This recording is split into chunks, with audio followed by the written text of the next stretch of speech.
We're living through a revolution right now, one that's as profound as the invention of electricity. But the thing is, this one's already here, and it's quietly changing everything. So we're going to dive into what that means for every single one of us, using Dr. Salim Sheikh's work on AI abundance as our guide for this new era of artificial general intelligence, or AGI. Dr. Sheikh kicks things off with this beautiful quote from Arundhati Roy, and right away you feel the sense of quiet optimism. This isn't just about cold, hard technology. It's about a better future that feels almost alive, like a new world that's so close you can almost hear it breathing. But of course, that hope immediately raises a massive question. As this incredible new power comes into the world, who is it really for? Is it going to lift up all of humanity, or will it create a future that's designed by and for just a handful of people? The stakes? Well, they couldn't be higher. To even start answering that, we first have to get our heads around the fact that we are at a historic turning point. This isn't some conversation for tech experts in a lab somewhere. This revolution is happening right now, and it affects every single one of us. And this is where Dr. Sheikh makes a really powerful point. Just standing on the sidelines, that's not going to cut it. Because if we don't engage, if we don't take an interest, we risk just sleepwalking into a future that might not have our best interests at heart. This is a wake-up call. All right, so paying attention. What does that even mean?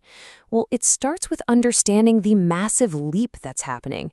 We need to really grasp the jump from the AI we kind of know today to what's just around the corner, an intelligence that could be as common as electricity. Okay, so this is probably the best way to think about it.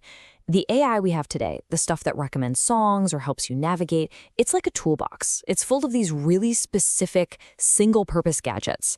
But AGI, what's coming tomorrow, that's not a tool. It's more like the human mind itself.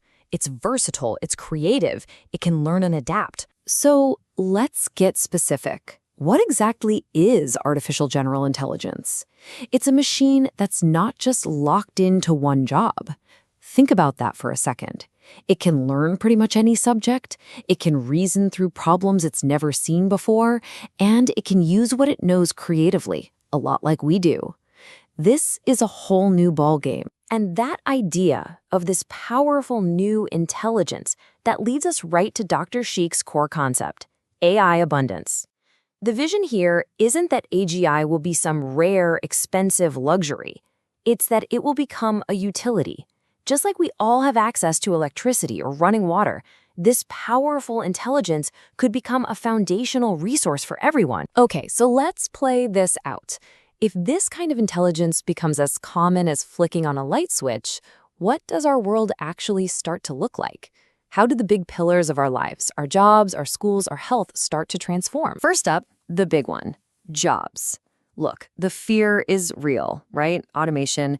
And yeah, those repetitive, predictable tasks, they're going to continue to be handed over to AI. But here's the promise. This isn't about replacing us. It's about freeing us. It supercharges our work, letting us focus on the stuff that's truly human: creativity, empathy, critical thinking, and teamwork. And if our jobs are changing that much, you can bet our schools have to change too.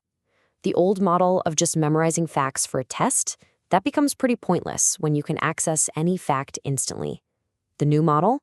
It's all about nurturing curiosity, adaptability, and emotional intelligence.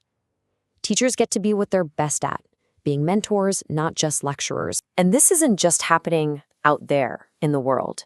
It's coming right into our homes. Imagine an AI that's not just a smart speaker, but a personal health companion. Something that's quietly monitoring well-being and giving you personalized, preventative advice to help keep you and your family healthy. I mean, all of this potential sounds pretty incredible, right? But it also forces us to face a really, really important truth. This isn't just a future that's gonna happen to us. The choices we make right now are literally inventing the world to come. And that brings us to maybe the single biggest question of our era. If AI can do almost anything, who decides what's right? Whose values, whose sense of morality gets programmed into the very fabric of our future? And the challenge here is just huge. Because at the end of the day, AI is just a mirror. It learns from all the data we give it, and that includes all of our flaws and biases. These systems don't have a conscience, they don't have empathy, so when one makes a mistake, who's responsible? It makes one thing crystal clear.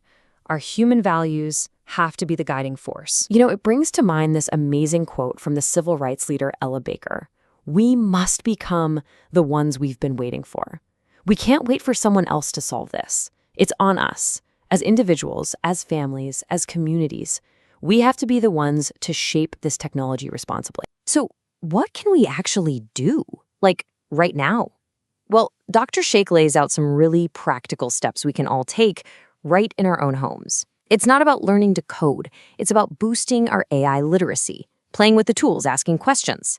It's about doubling down on human skills like empathy and real conversation, setting healthy boundaries with tech, and always championing fairness and speaking up when we see bias. And really, it all comes down to that famous idea from Alan Kay. The best way to predict the future is to invent it. That's the core message here. This future isn't some fixed destination we're headed towards. It's something we are all actively building every single day with every choice we make. So we end right back where we started, with a question. But this time, it's not some abstract thing for experts to figure out. It's for you. It's for all of us. This future belongs to every single one of us. So the only question left is, how will you help invent it?